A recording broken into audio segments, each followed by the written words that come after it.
반갑습니다. 메나텍 어소시에이트 황희민입니다. 오늘 제가 말씀드릴 내용은 마이크로 트렌드입니다. 마이크로 트렌드라고 하면 생소하실 분들이 많으신데요. 마이크로 트렌드가 어떤 역사를 가지고 있고 또한 우리에게는 어떻게 다가왔는지를 오늘 강의 중에 제가 설명드릴 것이며, 또한 반대적인 개념으로 메가 트렌드라는 내용이 있는데 이것은 또 어떻게 만들어졌는지를 말씀드려 보도록 하겠습니다. 또한 마이크로 트렌드와 가장 부합하고 이것을 잘 만들어낸, 현실화시킨 것이 바로 네트워크 마케팅인데요. 이 네트워크 마케팅이 왜 그러한지를 오늘 제가 말씀드려 보도록 하겠습니다. 메가 트렌드. 네이버 찾아보시면 미국의 미래학자 존 나이스비트라는 분이 만들어낸 용어입니다. 한마디로 거대한 시대적 조류를 이야기하는데요.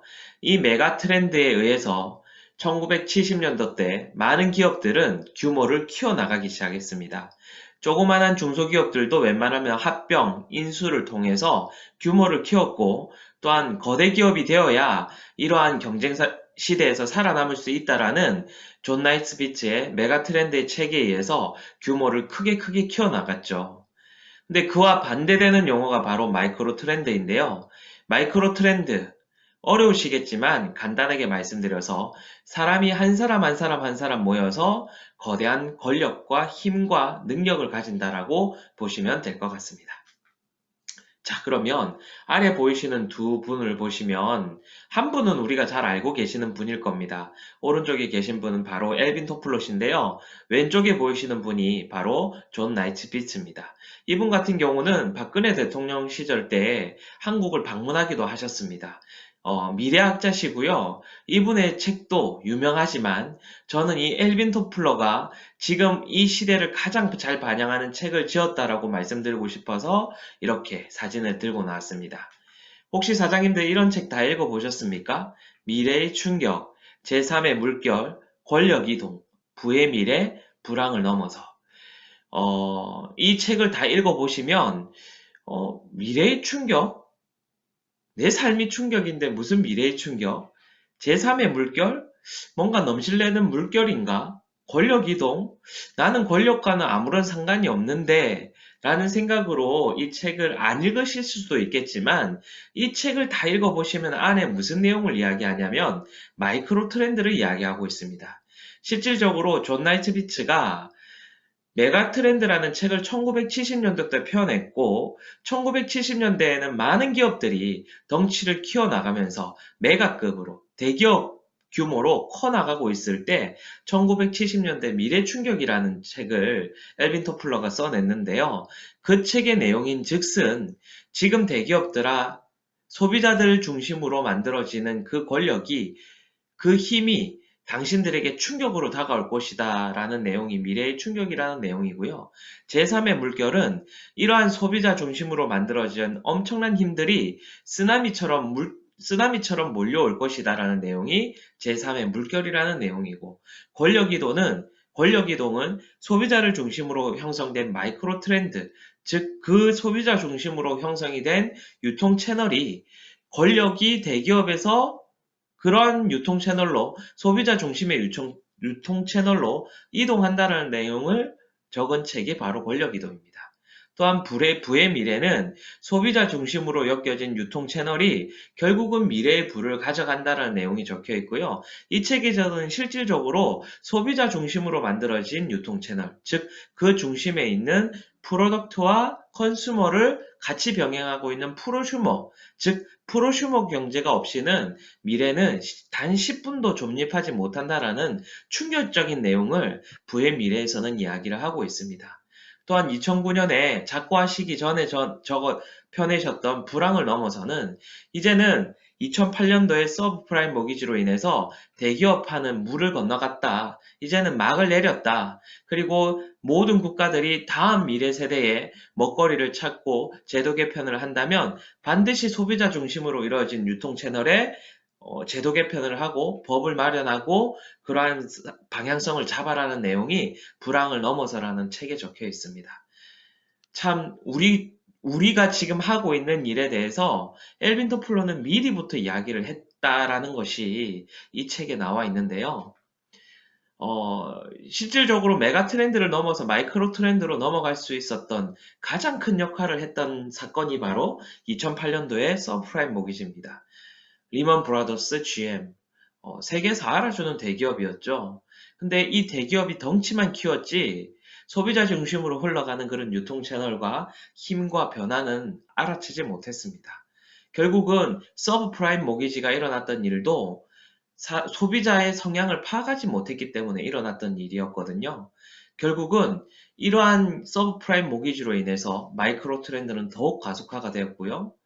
올해, 아니죠, 2년 전이죠. 2019년도에 코로나 바이러스로 인해서 우리는 더욱더 마이크로 트렌드가 공고해지고 힘이 커져 나가고 있습니다. 결국은 소비자 중심으로 만들어진 이 네트워킹이 권력을 가지는 시대가 되었고요.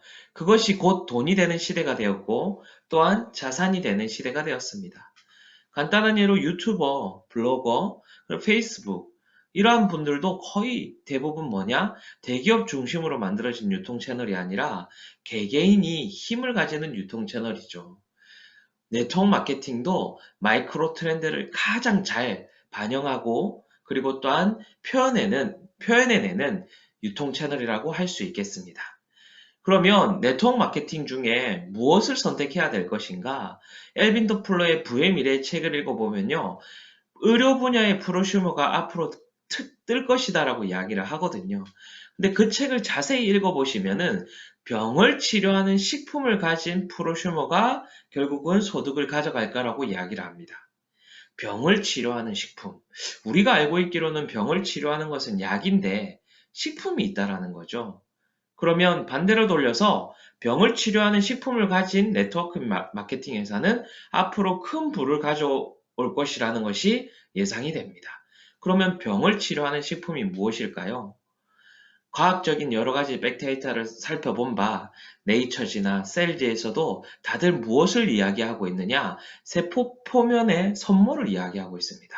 우리가 잘 알고 있다시피 세포 표면의 섬모는 인지 면역을 하고 신호교통을 한다라는 것으로 알고 있죠. 또한 셀지에서는 세포 표면에 있는 섬모가 신호를 받아들이는 역할까지 하고 있고 섬모가 없어진 세포는 주변 세포와 신호 교환을 하지 못해서 쉽게 암세포로 변한다라고 2007년도 셀지에는 나타내고 있습니다. 결국은 세포 표면에 있는 섬모를 만들어내는 영양소, 그 영양소를 우리가 가지고 있으면 병도 치료할 수 있는 식품이 되는 것이고요. 그리고 사이언스지에는 그 병을 치료하는 식품, 즉 섬모를 만들어내는 것이 글리코 영양소인데 글리코 영양소의 주인이 누구인가에 대해서 이야기를 했습니다.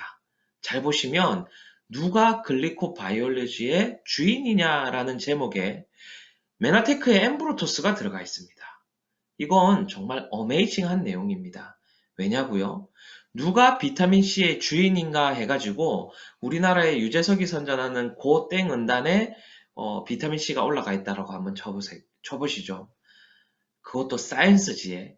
아마 세계에서 비타민C를 만들어내는 모든 회사들이 클레임을 걸고 그 표지 내용을 내려라고 할 것입니다. 근데 2007년도 사이언스지예요. 네이처지와 셀지와 사이언스지는 세계 3대 과학 잡지거든요. 그 잡지의 글리코 바이올로지의 주인이 누구인가라는 내용에 메나테크의 엠브로토스가 떡하니 실렸다는 것은 즉 글리코 영양소의 주인이 메나테크라는 말과 동일하다고 보시면 될 것 같습니다. 또한 그 글리코 영양소는 무엇을 만들어내죠? 세포 표면의 섬모를 만들어내고요. 이 세포 표면에 있는 섬모가 하는 역할은 인지 면역, 신호교통이라 했으니 결국은 병을 치료하는 것도 결국은 세포 표면에 있는 촉수의 문제가 아닐까 저는 그렇게 생각합니다. 그러면 병을 치료하는 섬모, 병을 알아내는 섬모, 질병을 알아내는 섬모, 주변의 내 몸의 변화를 알아내는 섬모를 자라나게끔 만들 수 있는 영양소를 가진 회사. 그 회사가 네트워크 마케팅으로 풀린다면은 저희는 앞으로 다가오는 부를 거머쥘 수 있는 가장 큰 기회를 가진 사람이라고 볼 수 있겠습니다. 바로 메나텍입니다. 메나텍은 바이오 벤처 기업으로 글리코 영양소 분야를 개척한 선구적인 기업입니다. 기존에 있던 것에서 나은 것을 만든 게 아니고요. 없는 것에서 새로운 것을 만든 겁니다.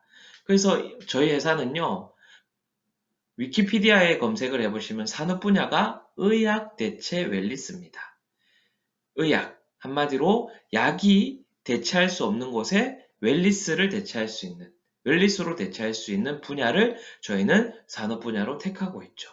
또한 유통 구조는 뭐라고 적혀 있습니까? 네트워크 마케팅이라고 적혀 있습니다.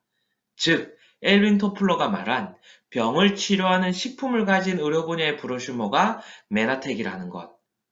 이것은 정말 우리에게 큰 기회로 다가온다라고 말씀드릴 수가 있겠고, 이 네트워크 마케팅이야말로 마이크로 트렌드를 가장 잘 표현하는 방법 중에 하나이니 시류에 따라서 그리고 시절의 흐름에 따라서 불을 거머쥘 수 있는 그리고 가장 큰 기회를 가졌다라고 우리 사장님들에게는 말씀드릴 수가 있겠습니다.